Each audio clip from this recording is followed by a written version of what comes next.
মই অঞ্জলীয়ে মোৰ আন এটা ভিডিঅ'লৈ আপোনালোকক স্বাগতম জনাইছোঁ। সৰ্বপ্ৰথমতে মই আজি অসমৰ মাননীয় মুখ্যমন্ত্ৰী হিমন্ত বিশ্ব শৰ্মা ডাঙৰীয়ালৈ আজি তেখেতৰ জন্মদিনৰ শুভেচ্ছা জনাইছোঁ।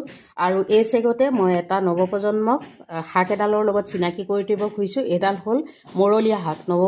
নৱপ্ৰজন্মই যিহেতু চিনি নাপায়, গতিকে এই শাকডাল মই চিনাকি কৰি দিছোঁ। লগতে কেনেকৈ ৰান্ধিম সেইলৈকে ভিডিঅ'টো চাই থাকিব।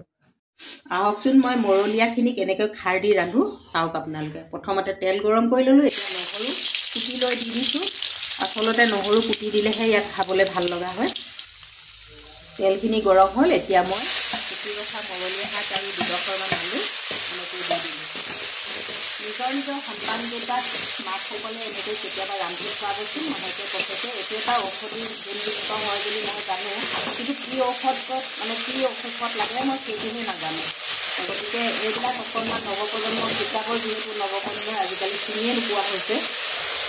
এই আঞ্জাখনত হালধি নিদিয়ে দেই, অকল নিমখহে ব্যৱহাৰ হয়। ইয়াত তেনেই সহজ ৰান্ধিবলৈ। শাকখিনি ভজা হৈ গৈছে যিহেতু এতিয়া মই ইয়াতে কলখাৰ এনেদৰে দি দিলোঁ। একেবাৰে বনাবলৈ সহজ। এয়া আজিৰ মোৰ জুতি লগা আঞ্জাখন।